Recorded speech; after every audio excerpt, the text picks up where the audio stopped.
Dear student of class 6, have a good day. In previous lecture, I have discussed with you that the leg contains, there are so many bones. Thigh bone is called femur. ये आपका अपर leg bone है. And after that you will find knee. Knee is covered by kneecap, that is called patella. And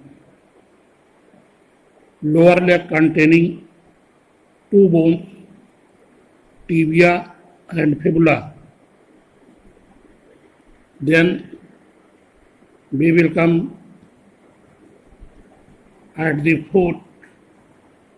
Here so many bones you can see in this figure and joined with each other. So I am going to describe the function of skeleton. Number 1, skeleton holds the whole body together and gives it a shape. पूरे शरीर को ये hold करती है और एक आकार देती है.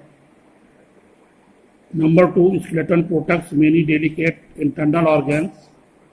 और जो आंतरिक नाजुक जो हमारे अंग हैं उनकी रक्षा करती है, जैसे brain, heart, lungs, liver and spinal cord from outside damage.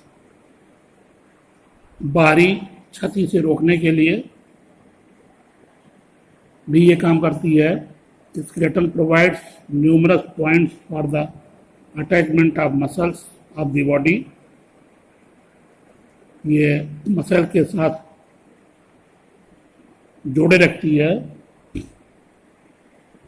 Along with muscles, skeleton helps in the movement of body part.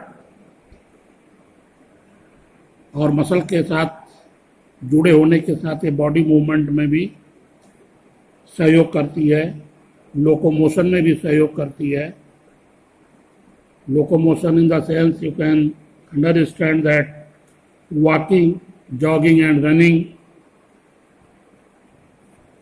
अब आपको हम ले चलते हैं school.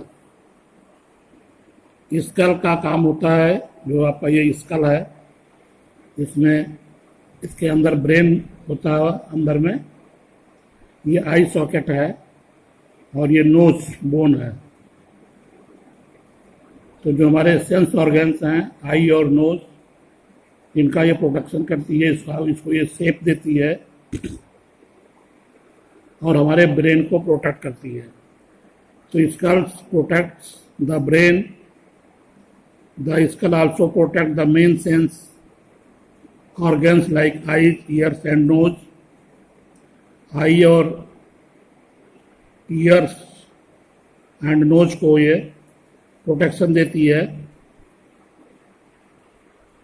Then we will come backbone.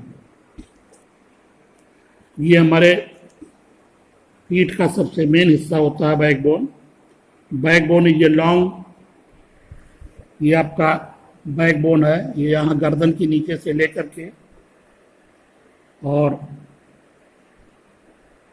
कमर तक फैला हुआ है. ये कई टुकड़ों में एक दूसरे से जुड़ा हुआ है और इसको हम लोग वर्टिब्रा बोलते हैं. और वर्टिब्रा के बीच में ये कार्टिलेज डिस्क होती हैं. तो between the two vertebra of backbone are the disc of cartilage to allow the vertebra to move slightly and enable the backbone to bend forwards and backward. दो वर्टिब्रा के बीच जो ये कार्टिलेज की disc होती है, ये मूवमेंट में सहायता करती है, जैसे हम आगे झुकते हैं, पीछे झुकते हैं, और ये जो पूरा का पूरा मेरा ये बैकबोन है, ये बीच में हॉलो होता है, और इस हॉलो में स्पाइनल कॉर्ड होता है। इस स्पाइनल कॉर्ड की ये प्रोटेक्शन में सहायक होती हैं।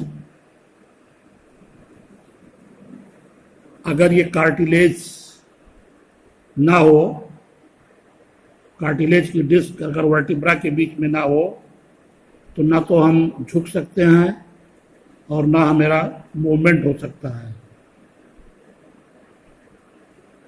फिर आते हैं कि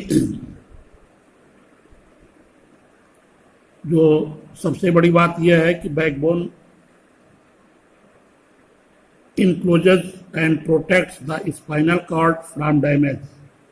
स्पाइनल कार्ड को डैमेज होने से बचाने में ये सहायक होती है। इसका जो सबसे बड़ा रोल है वो यही है। फिर इसके बाद आते हैं रिब केज। ये आपके रिब हैं, इसमें फिगर में आपका साफ साफ दिख रहा है। ये ऊपर की तरफ ब्रीस्ट बोन है, नीचे की तरफ रिब्स हैं, जिनको पसलियाँ भी बोलते हैं, और ये पूरा मिलाकर के रिब केज होता है। पीछे के साइड में ये बैक बोन है, ये बैक बोन से आगे की तरफ जुड़ी होती हैं। The hollow bony structure formed by the ribs is called rib cage. पीछे जो स्पाइनल कार्ड का बैक बोन का जो पूरा स्ट्रक्चर होता है, उससे अटैच्ड ये जो रिब्स हैं, ये रिब केज बनाती हैं। The rib cage protect the delicate internal organs like heart, lungs and liver. ये लीवर, लंग्स और हार्ट की रक्षा करती हैं, और जो ब्रीथिंग मूवमेंट होता है उसमें भी ये बहुत इम्पॉर्टेंट रोल प्ले करती हैं। So fourth point is shoulder bones. Shoulders are that part of the body to which our arms are attached. जिसमें हमारी हाथ या हमारी भुजाएं जुड़ी होती हैं, जिसको हम सोल्जर बोन्स बोलते हैं। There are two shoulders bone, collar bone and shoulder bone.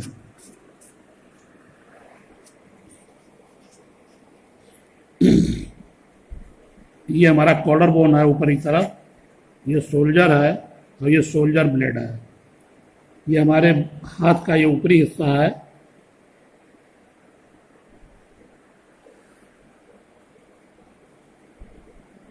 Collar bones का जो काम है, keeps the soldier apart.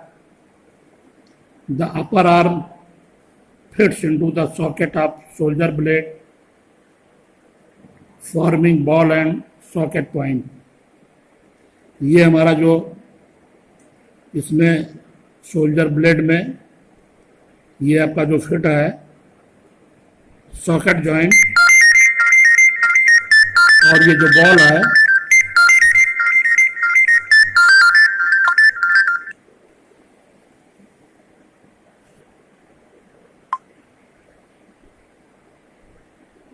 the main function of the soldier bones are the following. Number 1, soldier bones provides sites for muscles attachment, which move the arms, neck and upper part of the body. Second is soldier blade attach the arm to our body. Collar bones on the two sides of the neck keep our soldiers apart. So I will discuss in next class hip bones.